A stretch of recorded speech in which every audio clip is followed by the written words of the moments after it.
نسب أيتحزن أبيوتك كم زي عينة قاطع مقاتي مكاري فلت نحادة سب قبل بخا حزين كالو نايقزار إسخار بحاجة ديفكا زلكا كافيلكا خابس أقوم خوص زلكا عقم خلو تتقيم كادقيف كايو أب مودة أتاقن بزحزن من قدي اتساو تملي سوخت المكان ناو عزق تخدروي كان كتصرفة كان بدحريخا حمي كان بزعواخا حما زرواخ زاربن أقاتي مكم دي فلت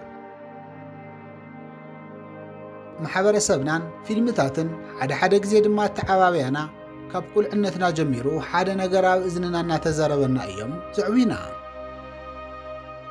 ንሱ ድማ ንሰባት ርህሩህን ናይ ሰብ ፀገም ከም ናይ ገዛ ርእስኻ ርእዮ እናበሉ እዮም ዓብየምና እዚ ምኽሪ እዚ ክስማዕ ከሎ ኣዝዩ ቅዱስን ሰብኣውነትን ዝተመልኦ ይመስል ነገር ግን ሎሚ ዝኾነ ሰብ ክነግረካ ዘይደፍሮ ምናልባት እውን ክትሰምዖ ከቢድ ዝኾነ ሓደ መሪርን ዘስንብድን ስነ ልቦናዊ ሓቂ ክነግረካ እየ ንሰብ ኣይትሕዘን እወልክዕ ሰሚዕኻ ኣለኻ ንሰብ ምሕዛንን ርህራሄ ምብዛሕን ኣብ ናይ ዓለም ዳርክ ሳይኮሎጂ ካብቶም ናብ ሕማቕ ዝመርሑኻ ኣታለልቲ ብቐሊሉ ዝጥቀምሎም ከምኡውን ንዓወት ህይወትካ ዘፅልሙቱ ዓበይቲ ድኽመታት እቲ ቀዳማይ እዩ ኣታለልትን ሰነፋትን ሰባት ነቲ ናትካ ርህራሄ ከም ክፍቲ ናይ ባንኪ ሒሳብ ቁጥሪ እዮም ዝጥቀምሉ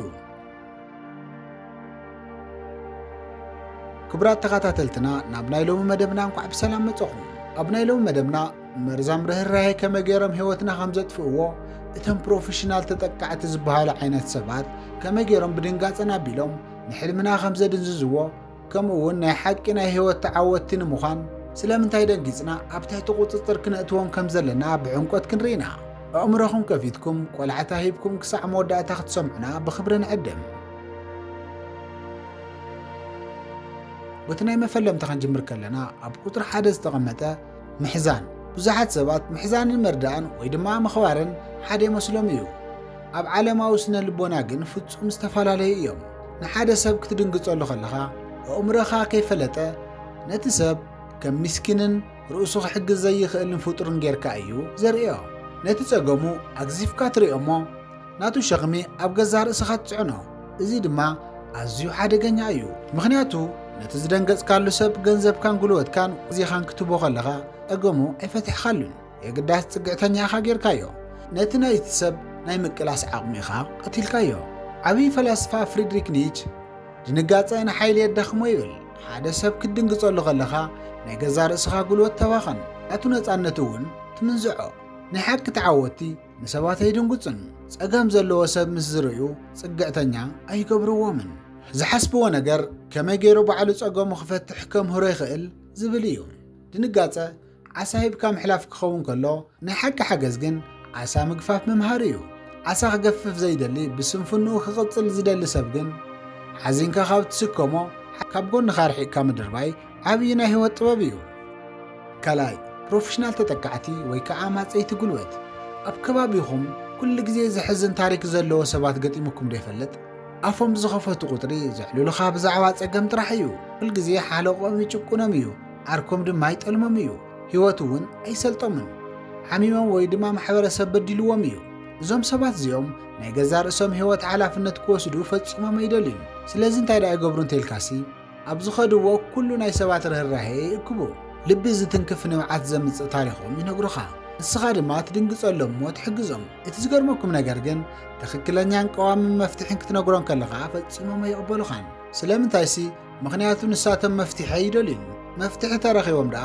ዝዛረብሉን ዝሕዝን ታሪክ ኣይህልዎምን ንሳቶም ዝደልዩ ግን ናትካ ጉልበትን ግዜኻን ገንዘብካን ምምጣጥ ጥራሕ እዩ ናይ ስነ ልቦናዊ መፅናዕቲ ዝገበሩ ሰባት ነዚኦም መፀይቲ ጉልበት ወይ ከዓ ኢነርጂ ቫምፓየርስ ይብልዎም ንዓኻ ተጠቂሞም ህይወቶም ንምጓዓዝ እዮም ዝቐርቡኻ ሓንሳብ እንተደንጊፅካሎም ምሳኻ ናብ ገደል ክሳዕ ዝኣቱ ወይ ድማ ባዶ ክሳዕ እትተርፍ ኣይክጋደፉኻን እዮም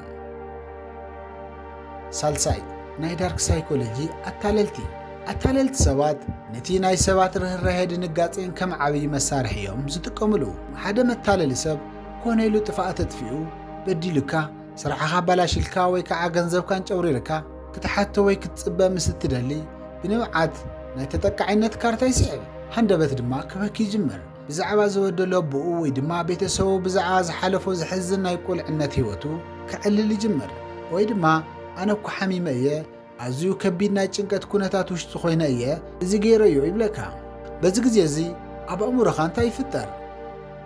ካብ ምኽንያትን ክውንነትን ወፂኻ ናብ ድንጋጸ ትኸይድ እሞ ነቲ ዘጥፍኦ ጥፍኣት ረሲዕኻ ክንርእስኻ ከም ዓብዪ በደለኛ ቆፂርካ ተመሊስካ ትሓቕፎ። ርኢኹም ዶ በቲ ናትካ ርህራሄ ተጠቒሞም ንኣእምሮኻ ጠሊፎም ተመሊሶም ኣሲሮምኻ። ንሰባት ኣብ እትድንግጸሉ ቁጥሪ ነቲ ናይ ገዛ ርእስኻ ናይ ህይወት ምክልኻል መንደቕ እናፍረስካን ንጨካናት ማዕጾኻ እናኸፈትካ ምዃኑ ፍለጥ። ራብዓይ ናይ መድሓኒነት ሕማም። ክብራት ተኸታተልትና ክሳብ ሕጂ ዝረኣናዮም ሰባት ከመይ ገይሮም ብርህራሄ ከም ዝጥቀሙ እዩ። ሕጂ ግን እስኪ ናብ ርእስና ተመሊስና ንመልከት። ንስኻ ኸ ስለምንታይ ኢኻ ኩሉ ግዜ ንሰባት ትድንግጽ? ስለምንታይ ኢኻ ናይ ኩሉ ሰብ ጸገም ንምፍታሕ እትጓየ? ኣብ ስነ ልበናዊ እዚ ናይ መድሓኒት ሕማም ይበሃል። መብዛሕትኡ ግዜ ንሰባት እትድንግጽ ወይ ድማ ናይ ሰባት ጸገም ንምፍታሕ እትጽዕር እቲ ኣብ ውሽጥና ዘሎ ዋጋ ኣለኒ ዝብል ስምዒት ንሰባት ንምርካብ ኢልና ሰባት ክንሕግዝ ክነድሕንን ከለና ኣነ ጽቡቕ ሰብ እየ ተደላየ እየ ዝብል ናይ ትዕቢት ኢጎ ስምዒት ስምዐና። ነገር ግን እዚ ኣዝዩ ጎዳኢ መንገዲ እዩ። ምኽንያቱ ኣብ ባሕሪ እናሰጠመ ዘሎን ብፍርሒ ዘንቀጥቅጥ ሰብ ንምድሓን ኢልካ ዘሊልካ እንተኣቲኻ እቲ ሰብ ካብ ዘለዎ ድንጋጸ ዝተላዓለ ንዓኻ ሓኒቑ ሒዙ ብሓባር ኢኹም እትሰጥሙ። ኣብ ህይወት እውን ከምኡ እዩ። ርእሱ ከድሕን ዘይደሊ ብስንፍናን ብምኽንያታትን ዝተመልአ ሰብ ሓዚንካ ከተድሕኖ ክትስዕር ከለኻ ንግድኻ ይኸስር፣ ግዜኻ ይነድድ፣ ኣእምሮኻ ድማ ብጭንቀት ይምላእ። ሓምሻይን ናይ መወዳእታን መፍትሒኡ ምኽንያታዊ ርህራሄ እዩ። መፍትሒኡ እንታይ እዩ? ጨካናትን ናይ እምኒ ልቢ ዘለና ክንከውን ኣለና ማለት ድዩ? ፍጹም። መፍትሒኡ ግን ካብ ስምዒታዊ ርህራሄ ወፂኻ ናብ ምኽንያታዊ ርህራሄ ምስግጋር እዩ። ከም ዝፍለጥ ስምዒታዊ ርህራሄን ምኽንያታዊ ርህራሄን ኣፈላላይ ኣለዎም።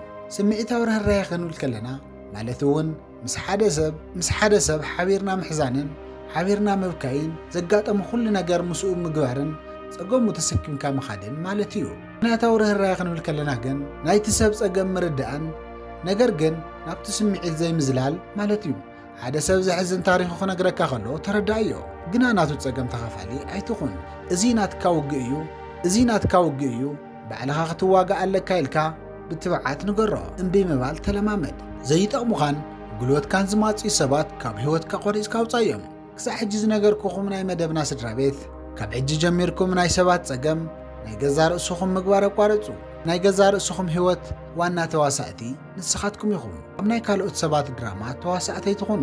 ንሰባት ክትድንግጽን ክትሕግዝን እትኽእል ንስኻ ባዕልኻ ሓያል ክትከውን ከለኻ ጥራሕ እዩ። ናይ ገዛ ርእስኻ ጅባ ባዶ ኮይኑ ኣእምሮኻ ብጭንቀት ተመሊኡ ናይ ህይወት ነጻነት ከይሃለወካ ንዝኾነ እውን ክትድንግጽ ወይ ድማ ንዝኾነ ሰብ ክትድሕን ኣይትኽእልን። ፈለማ ናይ ገዛ ርእስኻ ናይ ኦክስጅን ማስክ ግጠም፣ ርእስኻ ኣድሕን። ናይ ገዛ ርእስኻ ናይ ገንዘብን ናይ ፍልጠትን ናይ ኣእምሮ ዓቕምኻን ኣረጋግጽ።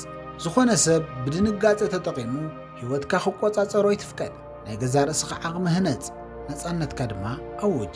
ክብራት ተኸታተልትና እዚ ዓሚቑን ንቑሕን ትምህርቲ ኣእምሮኹም ከፊትዎ እንተኾይኑ እዚ ቪድዮ ላይክ ብምግባር ደገፍኩም ርኢና።